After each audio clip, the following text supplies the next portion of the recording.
जय श्री कृष्ण। राधे राधे। आज मैं कथा लेके आई हूँ ऋषि मार्कंडेय जी पर।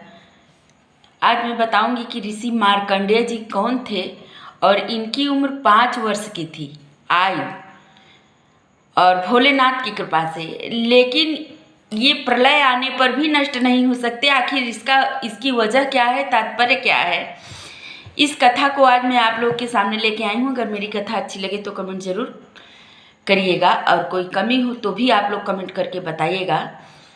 अभी कथा को प्रारंभ करते हैं। और ये एक पिता और पुत्र की कथा है। कथा बहुत ही अच्छी है, पूरा सुनिएगा। ये विनती करती हूँ मैं हमेशा आप लोगों से, क्योंकि जब कोई बात पूरी सुनी जाती है तब जाकर उस समझ में आती है कि ये क्या सही और क्या गलत है।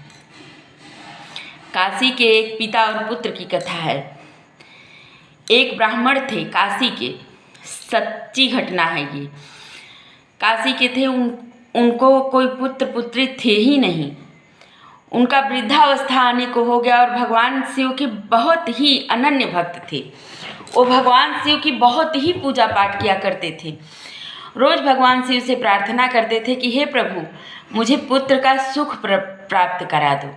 एक दिन भगवान शिव प्रसन्न होकर के उनको यह आशीर्वाद दे दिए कि ठीक है, जाओ, तुम्हें पुत्र की प्राप्ति होगी। तुम्हारी पत्नी को जाओ, तुम्हें पुत्र का सुख जरूर मिलेगा, लेकिन तुम्हारे पुत्र की उम्र मात्र 5 वर्ष होगी। तो पुत्र के सुख के लिए वो तड़प रहे थे। उन्होंने कहा ठीक है प्रभु, लेकिन उनके मन को अब ये भी चिंता खाए जा रही थी कि 5 साल बाद तो मेरा पुत्र मुझे छोड़ के चला जाएगा। 4 साल तक बड़ा खुशी खुशी पति पत्नी अपने पुत्र के साथ रह रहे थे। जैसे ही 5वां साल लगा, वो भगवान की सेवा वैसे भी बहुत करते थे।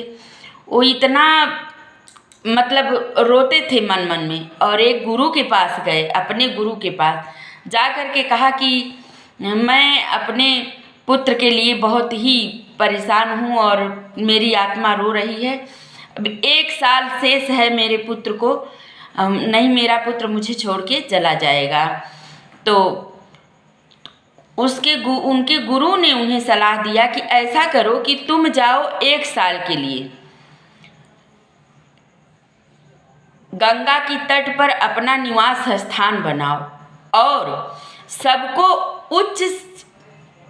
एक उच्च गुरु या श्रेष्ठ इंसान या श्रेष्ठ भगवान, कोई भी जो भी हो, सबको श्रेष्ठ मानो। कोई महापुरुष मिल जाए या कोई भी श्रेष्ठ, तो बोले किसको मैं मानूं महापुरुष और किसको श्रेष्ठ मानूं। तो उनके गुरु ने कहा ऐसा करो कि सबको श्रेष्ठ मानने की ज़रूरत है और सबको महापुरुष मानने की ज़रूरत है। चाहे जो आए, कुत्ता बिल्ली जो भी आए, चाहे जो आए, छोटे से लेके बड़ा जानवर और छोटे इंसान से लेके बड़ा इंसान, महापुरुष हो चाहे कोई नीच हो, सबको अपना श्रेष्ठ मानो। और सब अपने पुत्र को कहो कि सबका चरण स्पर्श करे और सबसे अपने दीर्घायु और लंबी उम्र का आशीर्वाद मांगे। वो ये दिनचर्या करने लगे। डेली सुबह से शाम तक बस अपने पुत्र को बैठे रहते थे। जो भी जाता सबका चरण स्पर्श करवाते, सबसे आशीर्वाद मंगवाते, सबसे लंबी उम्र का आशीर्वाद लेते। एक दिन सप्तऋषि उसी मार्ग से जा रहे थे। सप्तऋषियों का भी वो बच्चा जब चरण स्पर्श किया तो सप्तऋषि ने उनको आशीर्वाद दे दिया कि दीर्घ आयु, तुम जियो हजारों साल। तो उनके पिता उनका चरण पकड़ के सप्तऋषियों का रोने लगे और कहे कि मेरे पुत्र की जिंदगी मात्र 4 महीने बची है और आपने इतना बड़ा आशीर्वाद दिया है, इसको विचार कर लीजिए। अब सप्तऋषि परेशान कि भाई भोलेनाथ ने इसको 5 वर्ष की आयु दिया है और मैंने इसको लंबी उम्र का आशीर्वाद दे दिया। तो वो ब्रह्मा जी को पुकारने लगे और उस ब्राह्मण देव से, उस पुत्र से पुकारवाने लगे ब्रह्मा जी को। अब ब्रह्मा जी भी आ गए। जब ब्रह्मा जी आए तो ब्रह्मा जी भी उसको दीर्घ आयु की का आशीर्वाद दे दिए।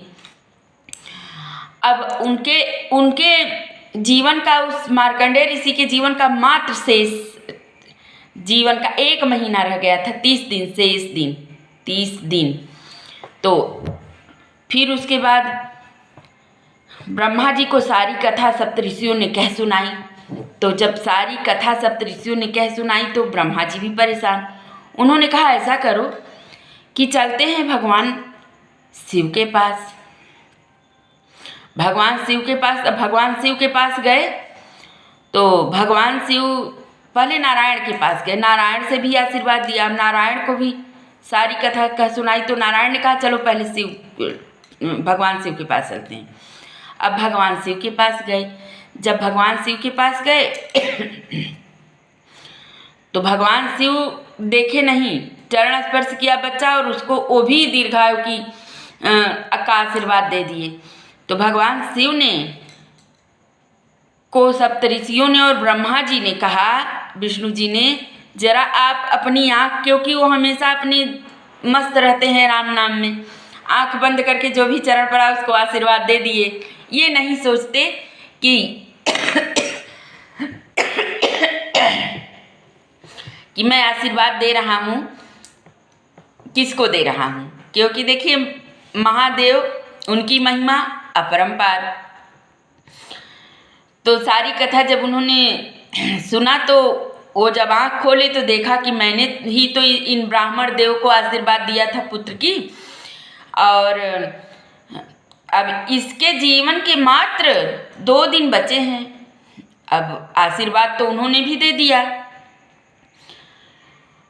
तो फिर कहे कि ऐसा करो कि मेरे यहाँ मेरे जहाँ मैं हूँ कैलाश पर इस बच्चे को, बालक को छोड़ करके चले जाओ, सब लोग अपने अपने घर जाओ।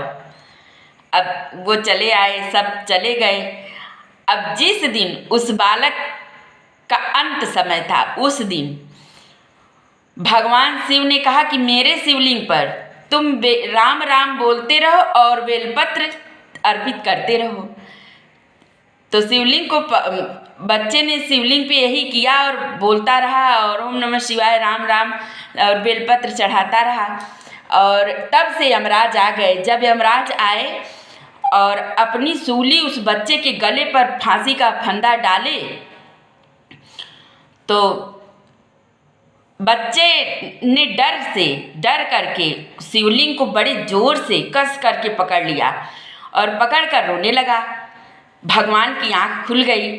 भगवान की आँख खुल गई तो यमराज को तेज से चिल्लाए, यमराज छोड़ के दूर हो गए। तो यमराज ने कहा, प्रभु आपने ही तो कहा है, तो आपके ही कहे अनुसार ये मैं अपना फर्ज अदा कर रहा हूँ, निभा रहा हूँ। तो भोलेनाथ ने कहा, इसको ब्रह्मा जी ने आशीर्वाद दिया और नारायण ने आशीर्वाद दिया और सप्तऋषियों ने आशीर्वाद दिया और संसार के जितने मनुष्य हैं, जीव हैं, सबने इस बालक को आशीर्वाद दिया। तो कैसे तुम 5 साल की उम्र में इसको तुम ले जा रहे हो। तो यमराज ने कहा कि आज इसके जीवन का अंतिम दिन है प्रभु, आपने ही आशीर्वाद दिया है। उन्होंने कहा कि मैंने 5 वर्ष का आशीर्वाद दिया है। जब 10 ब्रह्मा नष्ट होंगे तब एक शिव की उत्पत्ति होगी। और अब तुम यमराज यह तय करो, इसकी गणना करो कि अगर 10 सहस्त्र ब्रह्मा नष्ट होंगे, 10 सहस्त्र ब्रह्मा, 10 बार यह धरती, यह पूरा ब्रह्मांड 10 बार नष्ट होगी तो 1 वर्ष भोलेनाथ की है। और भोलेनाथ ने इनको 5 वर्ष की आयु का आशीर्वाद दिया है। तो भोलेनाथ का जितना उम्र है उससे 5 गुना ज़्यादा इस बालक के उम्र का हिसाब किताब होना चाहिए। भोलेनाथ के इस बात पे काल ने कहा, यमराज ने कहा कि हे प्रभु, आपके 10 सहस्त्र ब्रह्मा नष्ट होने पर एक शिव की उत्पत्ति होती है तो न जाने कितने यमराज बदल जाएंगे, यमराज बदलते होंगे। मैं आपके दिए हुए आशीर्वाद के बालक को, मेरे अंदर सामर्थ्य नहीं कि मैं इसको छू पाऊँ। तो इसलिए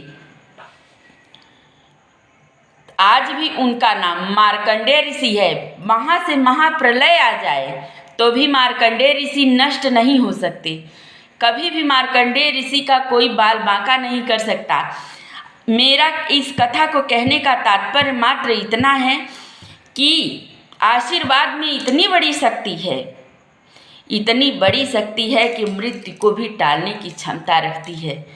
लेकिन हाँ, आशीर्वाद देने वाला व्यक्ति भी उस लायक हो, उस काबिल हो और आपके अंदर वह भाव हो। अभी के लिए मेरी यह कथा समाप्त हुई। मेरी कथा लंबी हो जाती है। जय श्री कृष्ण, राधे राधे। अगर कथा अच्छी लगी तो कमेंट जरूर करिए।